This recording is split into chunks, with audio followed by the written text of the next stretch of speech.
কে অভাবের সংসার, তারপরে চিকিৎসার খরচ বহন করতে না পারায় তিলে তিলে মৃত্যুর পথে এগিয়ে যাচ্ছে 1 বছর 38-এর ব্যক্তি। ঘটনা মুর্শিদাবাদ জেলার। তিনার ভোটার কার্ডও রয়েছে আধার কার্ড, সমস্ত কিছু। তা সত্ত্বেও না কোনো সরকারি আমলা, না কোনো জনপ্রতিনিধি, কারো পাত্তা মিলছে না তার পাশে, কারো খবর নেওয়ার কোনো চাহিদা নেই। এমন ঘটনা মুর্শিদাবাদ জেলার। আর এই ঘটনায় আপনার চোখে কান্না এনে দেবে অশ্রু। কারণ একটাই, বছর 38-এর তরতাজা যুবক তিলে তিলে মৃত্যুর দিকে ঢলে পড়ছে। মুর্শিদাবাদ জেলার জলঙ্গির এই ঘটনা, জলঙ্গির হুকাহাড়ার এই ঘটনা। আর এই ঘটনার জেরেই কিন্তু ব্যাপক চাঞ্চল্যের সৃষ্টি হয়েছে। ঘটনা হুকাহাড়া এলাকার। কোনো আমলা থেকে শুরু করে, সরকারি আমলা থেকে শুরু করে জনপ্রতিনিধি, কারো দেখা নেই, কারো খোঁজ খবর নেওয়ার কোনো নামধান্দা নেই। ঘটনা কি হয়েছে বিস্তারিত শোনাবো আমরা, দেখাবো আমরা। এই ঘটনা দেখার পরে দেখা যাক সরকারি আমলা থেকে জনপ্রতিনিধি এবং আধিকারিক কেউ নড়ে চড়ে বসেন কিনা। মুর্শিদাবাদ জেলার জলঙ্গি ব্লক। আর এই জলঙ্গি ব্লক আওতায় আসেন জলঙ্গি বিধানসভার যিনি বিধায়ক টেবিল থাবড়ে কথা বলেন, যিনি উক্ত এলাকার সমস্ত উন্নয়ন আধিকারিক চোখ রাঙিয়ে কথা বলেন, সেই আধিকারিক কোথায়? কোথায় বিধায়ক? কোথায় বা ব্লক সভাপতি? কোথায় জনপ্রতিনিধি? এমনকি এলাকার পঞ্চায়েত সদস্য অর্থাৎ মেম্বার, চলিত ভাষায় মেম্বার, তারও দেখা মেলে না এলাকায়। কিন্তু ভোটের সময় এলে প্রত্যেকে কিন্তু আসেন এই বাড়িতেই ভোট চাইতে। অথচ এখন কারো নজর নেই এই অসুস্থ যুবকের প্রতি। বছর 38-এর এই তরতাজা যুবক তিলে তিলে কিভাবে শেষ হয়ে যাচ্ছে দেখাচ্ছি আপনাদের। এই ঘটনা বেশি বেশি করে শেয়ার করুন, যাতে সরকারি আমলা ও আধিকারিক এমনকি নবান্ন পর্যন্ত পৌঁছে যায় এই সংবাদ মাধ্যমের লিঙ্ক। আর ওই যুবকের পাশে যাতে সরকারি আমলা, আধিকারিক এবং সরকারি প্রকল্প পাওয়ার ব্যবস্থা করেন সরকারি আধিকারিকরা। উক্ত জনপ্রতিনিধিরা কোথায়, যারা ভোটের সময় হাত জোড় করে, ঠিক এমনভাবে হাত জোড় করে ভোট চাইতে আসেন? তারা কোথায়? কেন নেই খোঁজ খবর তাদের? তারা কি আদৌ মানুষের পাশে থাকে, নাকি মিথ্যে আশ্বাস দিয়েই ভোট নিয়ে এলাকা ছাড়েন তারা? প্রশ্ন থাকছে সকলের। মুর্শিদাবাদ জেলার জলঙ্গি ব্লক, অর্থাৎ জলঙ্গি ব্লকের যে হুকাহাড়া এলাকা, সেই এলাকায় নয়ন সর্দার নামক বছর 38-এর এক ব্যক্তি তিলে তিলে মৃত্যুর পথে এগিয়ে যাচ্ছে। বিনা চিকিৎসায় মৃত্যুর কোলে ঢলে পড়ছে। কেন? কারণ একেই অভাবের সংসার, তারপরে আবার চিকিৎসা করাবার জন্য অর্থের যোগান দেওয়া মুশকিল। রোজগারে হাত যেটা ছিল, সেই রোজগারে হাত আজকে নিথর হয়ে পড়ে রয়েছে বাড়ির বিছানায়।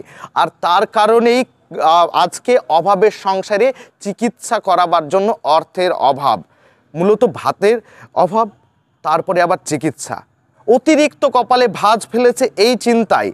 আর এই চিন্তা আজকে সংবাদ মাধ্যমের পক্ষ থেকে আমরা যেখানে আজকে খবর কভারেজ করছি, যেখানকার খবর বা তথ্য তুলে ধরছি আপনাদের উদ্দেশ্যে, এই তথ্য অনুযায়ী আপনাদের জানিয়ে রাখি যে জলঙ্গি ব্লকের কোনো জনপ্রতিনিধি কিন্তু সঠিকভাবে কাজ করছে না। জনপ্রতিনিধি কথার অর্থ কি? জনতার প্রতিনিধিত্ব যে করবে সেই হলো জনপ্রতিনিধি।